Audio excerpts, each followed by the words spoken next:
Well, now it's time for the Radio Award for an outstanding feature, series of reports or single programme that covers issues from the wider world. Let's hear a clip from each entry. Thailand's slave fishermen. Travelling to Thailand and Myanmar, Becky Palmstrom investigated why and how illegal migrants are being forced onto Thai fishing boats, many working unpaid for months. She heard allegations of cruelty and even murder. When I realised I had been sold, I worked for 3 months because I was told anyone trying to escape would have their hands and legs broken, and sometimes people were killed. But I did escape by jumping off the boat and swimming. How far was the distance that you had to swim? We finished work around 9 or 10 p.m. The boat was anchored.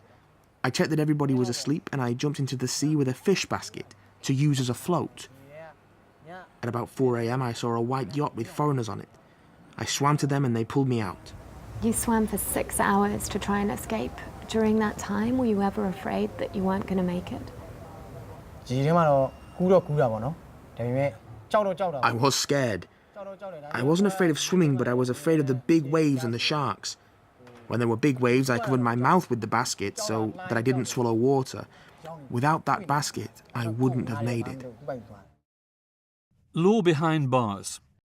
In Kenya, most people facing criminal charges go to court without a lawyer, resulting in much injustice. This documentary looks at the dramatic results of a project providing basic legal training to prisoners and the impact it has on their lives. We were charged with murder. We plead not guilty. That was on January 17th. We were given a hearing date on June 13 and 14. He did come.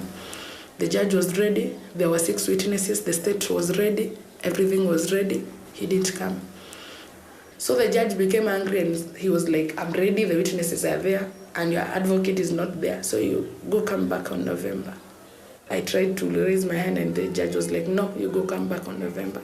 And even took another file, and the court clerk called the next accused person. I was like in the dock, I was crying, I was like, no. From court, I was taken to cell. I met other inmates. They were so smart. Those ladies were so smart. And I was like, you also new in here? They were like, no. They told me I've stayed there for 3 years. I've stayed there for 6 years. I was like, God, I'm going to stay in prison. I asked them, you're convicted? I said, no, we are remanded. So one of them had been waiting for her trial for 6 years? 6 years, yeah. And I was like, why have you stayed for that long? She told me that maybe today the judge is not there, tomorrow the lawyer is not there. The other day maybe the state counsel is not there, so you can't proceed without the state and the lawyer and the judge and the witness. They all have to be present so way to proceed. Through the Valley of Death, religion, migration, and Mexico's dangerous road north. Will Grant travelled a path through Mexico taken by thousands of migrants dreaming of a life in the States. He hears how, when they have nothing else, it's their faith that comforts them on their treacherous journey. When we reached Yucatan, I fell off the train. We were sitting on the roofs of the wagons. Unfortunately, I was very sleepy and didn't see the branches. I hit one and fell to the ground. Then I got sucked beneath the train and was dragged along. I thought I would die right there and leave my daughter without a father or mother. So I begged God, and he left me in the middle of the tracks while the train rode on above me. I just closed my eyes and kept as still as I could.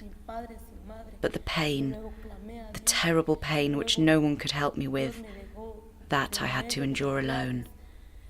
Finally, the train passed over me and I saw the stars. And I gave thanks to God that this terrible thing that had happened to me was over. Well, it happens award after award, but the judges here really did think that the nominees were outstanding examples of well-crafted, engaged storytelling. They were impressed by the originality of the stories and felt that they had potential for real impact. Anyway, in the end, unfortunately, it's a truth that radio is the ultimate medium. The pictures are sensational. To present this award, we're delighted to have with us a distinguished journalist and winner of last year's Charles Wheeler Award, Robin Lustig.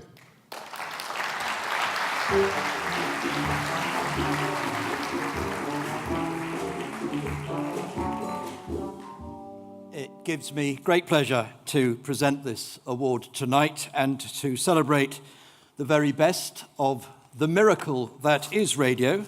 And it is true, as John says, that the pictures are better in radio. The winner of the Radio Award, Law Behind Bars.